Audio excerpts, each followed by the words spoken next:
Hello friends, welcome to my channel. మీకు కనుక ఈ వీడియో నచ్చినట్లయితే తప్పకుండా లైక్ చేయండి. గడ్డివం దగ్గర రాత్రంతా పడుకున్న చారు చాలా కోపంగా ఇంట్లోకి వస్తుంది. ఇక ఇంట్లోకి వచ్చిన తర్వాత ఆద్య దగ్గరికి వెళ్ళి, ఆద్య, అసలు బావని నన్ను కలపడానికి ఇదంతా చేస్తున్నావా, లేదంటే విడగొట్టడానికి చేస్తున్నావా? నిజం చెప్పు ఆద్య. ఈరోజు నువ్వు చెప్పిన ప్లాన్ వల్ల నేను గడ్డివం దగ్గర పడుకున్నాను అని చెప్పి చారు అంటూ ఉంటే, అదేంటి చారు, నువ్వు గడ్డివాం దగ్గర పడుకోవడం ఏంటి అని చెప్పి ఆద్య అంటూ ఉంటుంది.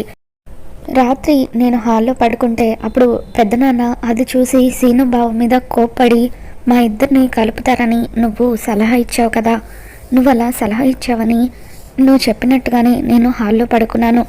కానీ పిన్ని, అత్తయ్య ఇద్దరూ కలిసి పెద్దనాన్న నన్ను చూస్తే పెద్ద గొడవ అయిపోతుందని తీసుకువెళ్ళి గడ్డివాం దగ్గర పడుకోబెట్టారు అని చెప్పి అంటూ ఉంటుంది. ఇక దాంతో ఆద్య చారుతో, సరే చారు, నేను ఆలోచించి నీకు ఇంకొక ప్లాన్ చెబుతాను అని చెప్పి అంటూ ఉంటుంది. ఇక దాంతో చారు, చూడాద్య, ఈసారి నువ్వు వేసే ప్లాన్ మాత్రం ఎట్టి పరిస్థితుల్లోనూ ఫ్లాప్ అవ్వడానికి వీల్లేదు. ఈసారి నువ్వు వేసిన ప్లాన్ వల్ల శ్రీను బావ నేను ఒకటి కాలేకపోతే నేను చెప్పింది గుర్తుంది కదా, మీ నాన్నని చంపేస్తాను. ఇదే నేను నీకు ఇస్తున్న చివరి అవకాశం. మీ నాన్నని కాపాడుకుంటావో లేదంటే చంపుకుంటావో నీ చేతుల్లోనే ఉంది అని చెప్పి ఇక అలా చారు ఆద్యని బెదిరిస్తూ ఉంటే, ఆద్య, ప్లీజ్ చారు, దయచేసి నాన్నని ఏమీ చేయొద్దు అని చెప్పి అంటూ ఉంటుంది. అయితే నేను చెప్పింది గుర్తుంది కదా, ఈసారి నువ్వు వేసే ప్లాన్ ఎలా ఉండాలంటే శ్రీను బావని నన్ను ఒకటి చేసేలాగా ఉండాలి. ఇక జీవితాంతం శ్రీను బావ నన్ను వదిలి వెళ్లకుండా ఉండేలాగా ఉండాలి అని చెప్పి ఇక అలా చారు ఆద్యకి వార్నింగ్ ఇచ్చి అక్కడి నుండి వెళ్ళిపోతుంది. ఆద్య కిషోర్ని తలుచుకొని ఎంతగానో బాధపడిపోతూ ఉంటుంది. నాన్న, ఎక్కడున్నావు నాన్న? చారు నిన్ను అడ్డం పెట్టుకొని నన్ను ఎంతగానో బ్లాక్మెయిల్ చేస్తుంది. ఎలాగైనా సరే ఈ చారు ప్లాన్ని తిప్పికొట్టి నువ్వు ఎక్కడున్నావో తెలుసుకుంటాను, నిన్ను కాపాడుకుంటాను నాన్న అని చెప్పి ఆద్య ఏం చేయాలి, ఏం చేసి చారు ప్లాన్ని తిప్పికొట్టాలని చెప్పి ఆలోచిస్తూ ఉంటుంది. ఇక అలా ఆలోచిస్తూ ఉండగా వెంకట్రావు ఫోన్ మాట్లాడుకుంటూ లోపలికి వస్తూ ఉంటాడు. మందు తాగుదామంటే సరైన పార్ట్నర్ ఎవరూ దొరకడం లేదు. పైగా రోజు ఈ లోకల్ మందు తాగి తాగి బోర్ కొడుతుంది, ఫారిన్ సరుకు తాగాలని అనిపిస్తుంది అని చెప్పి ఇక అలా వెంకట్రావు ఫోన్లో మాట్లాడుతూ ఉంటే అప్పుడే ఆద్యకి ఒక ఐడియా వస్తుంది.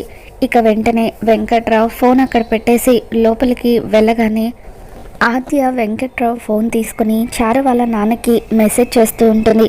బావగారు, ఈరోజు రాత్రి 7 గంటలకు మామిడి తోట దగ్గరకు రండి, అక్కడ మనం ఇద్దరం కలిసి మందు తాగుదాం, ఫారెన్ సరుకు తీసుకొని వస్తాను అని చెప్పి ఇక అలా వెంకట్రావు మెసేజ్ పెట్టినట్టుగా ఆద్యని వెంకట్రావు ఫోన్ నుండి మెసేజ్ చేసి ఆ మెసేజ్ని డిలీట్ చేస్తుంది. ఇక ఆ మెసేజ్ చూసిన చారు తండ్రి, ఇదేంటి బావగారు మందు తాగుదాం రమ్మని నాకు మెసేజ్ చేశారు, పోనీలే నేను కూడా మందు తాగడానికి కంపెనీ కోసం వెతుకుతున్నాను, ఈరోజు ఎలాగైనా సరే బావగారితో కలిసి మందు తాకి బావగారిని మచ్చిక చేసుకొని శ్రీనుని చారుని ఒకటి చేసే ప్లాన్ వేయాలి అని చెప్పి అలా చారు తండ్రి సాయంత్రం 7 అవ్వగానే మామిడి తోటకి వస్తూ ఉంటాడు.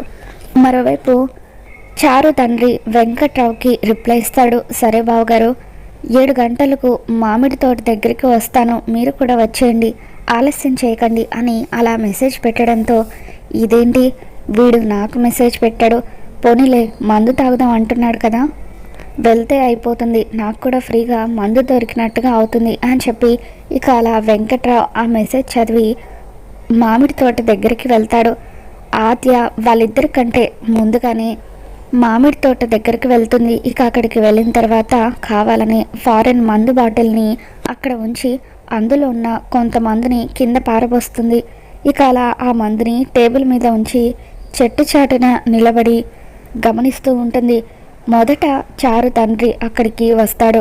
ఇక సగం అయిపోయిన బాటిల్ని చూడగానే చారు తండ్రి, ఇదేంటి బావగారు అప్పుడే వచ్చి సెటప్ కూడా చేసేసారా, మందు సగం తాగేశారేంటి, నేను వచ్చే వరకు ఆగలేకపోయాడా ఏంటి అని చెప్పి, అయినా ఇలా ఫారెన్ మందు కళ్ళ ముందు కనిపిస్తూ ఉంటే తాగకుండా ఉండలేకపోతున్నాను అని చెప్పి ఇక అలా ఆ మందు మొత్తాన్ని తాగేస్తాడు.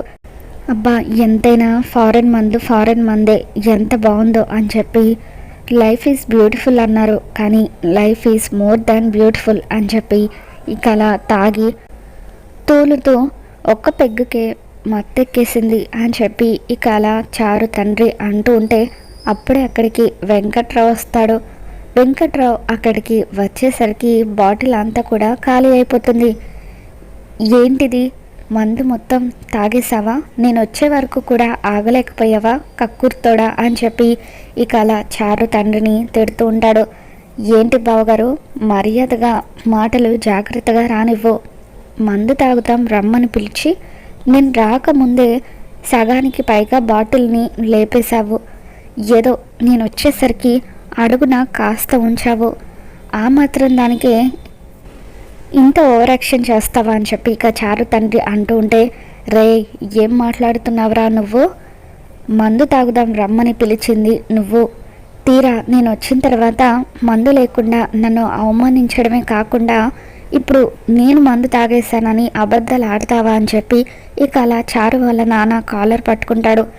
ఇద్దరు కూడా కాసేపు గొడవ పడతారు. చారు తండ్రికి మందు ఎక్కువ అవ్వడంతో మత్తులో కింద పడిపోతాడు. ఇక అప్పుడే చెట్టు చాటున నిలబడి బయటకు వచ్చిన ఆద్య వెంకట్రావుతో, మామయ్య నేను చూసుకుంటాను మీరు ఇంటికి వెళ్ళండి అని చెప్పి అంటూ ఉంటుంది. జాగ్రత్తమ్మా, వీడిని జాగ్రత్తగా వాళ్ళ ఇంటి దగ్గర దిగబెట్టేసే అని చెప్పి వెంకట్రావు అక్కడి నుండి వెళ్ళిపోతాడు. నేను చూసుకుంటాను అని చెప్పి ఆద్య, చారు మా నాన్నని అడ్డం పెట్టుకొని ఇన్ని రోజులు నాతో ఆడుకున్నావు, ఇప్పుడు మీ నాన్నని అడ్డు పెట్టుకొని మా నాన్నను ఎలా కాపాడుకుంటానో చూడు అని చెప్పి ఇక అలా ఆద్య చారు నాన్నని కిడ్నాప్ చేసి ఒక దగ్గర దాచిపెడుతుంది. ఇక ఆ తర్వాత ఆద్య ఏమీ తెలియనట్టుగా ఇంటికి తిరిగి వచ్చేస్తుంది. రామలక్ష్మి శౌర్య గురించి ఆలోచిస్తూ ఉంటుంది. శౌర్య సార్ ఏ తప్పు చేయలేదు అంటే ఆ సోషల్ మీడియాలో వీడియో పోస్ట్ చేసింది ఎవరై ఉంటారు, ప్రశాంతే ఇదంతా చేసుంటాడా, లేదంటే ప్రశాంత్ కాకుండా వేరే ఇంకెవరైనా ఇదంతా చేసుంటారా, శౌర్య సార్ మీద ఎవరికంత కోపం ఉంటుంది అని చెప్పి రామలక్ష్మి ఏదైనా క్లూ దొరుకుతుందేమోనని చెప్పి ఆ వీడియో అంతా కూడా మరొకసారి చూస్తూ ఉంటుంది. ఇక ఇంతలో ఆద్య అక్కడికి వస్తుంది. ఏమైంది రామ అని చెప్పి ఆద్య అడుగుతూ ఉంటే ఇక అప్పుడు రామ, ఏం లేదు ఆద్య, ముందు అసలు ఆ వీడియో పోస్ట్ చేసింది ఎవరో తెలిస్తే మనం శౌర్య సార్ తప్పు చేయలేదని సాక్ష్యాలు సంపాదించవచ్చు అని అంటూ ఉంటుంది. ఆద్యకు ఒక ఐడియా వస్తుంది. గుడిలో నాటకం జరిగినప్పుడు వీడియో చూస్తే ఏదైనా క్లూ దొరుకుతుందేమోనని చెప్పి ఇక అలా గుడిలో నాటకం జరిగినప్పుడు వీడియోని రామకి చూపిస్తూ ఉంటుంది. ఇద్దరు కలిసి ఆ వీడియోలో ఏదైనా క్లూ దొరుకుతుందేమోనని చెప్పి చూస్తూ ఉంటారు. ఇక అప్పుడు ఆ వీడియోలో ప్రశాంత్, ప్రభాస్ ఇద్దరు కలిసి మాట్లాడుకోవడం, సైకిల్ చేసుకోవడం ఇదంతా కూడా కనిపిస్తుంది. దాంతో ఇద్దరు ఒక్కసారిగా షాక్ అవుతూ ఉంటారు. ఇదేంటి, ఈ ప్రభాస్ గడు ప్రశాంత్తో ఏదో సైగ చేసి చెబుతున్నాడు అంటే ఖచ్చితంగా ఇందులో ప్రభాస్ గారి పాత్ర కూడా ఉండే ఉంటుంది. ఎలాగైనా సరే ఈ ప్రభాస్ గారిని పట్టుకొని 4 తంతే నిజాలన్నీ బయటకు వస్తాయి అని చెప్పి ఆద్య, రామ రేపు ఉదయమే మనం ప్రభాస్ గారి దగ్గరికి వెళ్ళి ఆధారాలు సేకరిద్దాం అని చెప్పి అంటూ ఉంటుంది. సరే ఆద్య అని చెప్పి ఇక రామ కూడా, నువ్వు కూడా పడుకో ఆద్య, లేట్ అయిపోయింది కదా, రేపు ఉదయమే శ్రీనుభావం తీసుకొని మనం ముగ్గురం ప్రభాస్ దగ్గరికి వెళ్దామని చెప్పి అంటూ ఉంటుంది. ఇక ఆద్య పడుకోవడానికి వెళ్తూ ఇక అలా నాన్నకు ఇప్పుడు ఎలా ఉందో ఏంటో అని ఆలోచిస్తూ ఉండగా చారు ఆద్య దగ్గరికి వస్తుంది. ఏంటి ఆద్య, బావని నన్ను ఒకటి చేయడానికి ప్లాన్ ఆలోచించావా అని చెప్పి అంటూ ఉంటే, ఆలోచించానని ఆద్య అంటుంది. సూపర్, ముందు ఆ ప్లాన్ ఏంటో చెప్పు అని చారు అంటూ ఉంటే ఇక అప్పుడు నేను ప్లాన్ చెప్పే కంటే ముందు నువ్వు ఒక వీడియో చూడాలి అంటూ చారు వాళ్ళ నాన్నని కట్టిపడేసిన వీడియోని ఆద్య చారుకి చూపిస్తూ ఉంటుంది. ఇదేంటి, మా నాన్న నీ దగ్గర ఉన్నాడు అని చెప్పి మర్యాదగా మా నాన్న ఎక్కడున్నాడో చెప్పు అని చారు అంటూ ఉంటే, నాన్నని కట్టిపడేస్తే ఆ బాధ ఎలా ఉంటుందో ఇప్పుడు నీకు అర్థమవుతుందా చారు? అయినా సరే నేను మీ నాన్న ఎక్కడున్నాడో చెప్పను. మీ నాన్న ఎక్కడున్నాడో నేను చెప్పాలంటే ముందు నువ్వు మా నాన్న ఎక్కడున్నాడో నాకు చూపించాలి అని ఆద్య అలా చారుని బ్లాక్మెయిల్ చేస్తూ ఉంటుంది.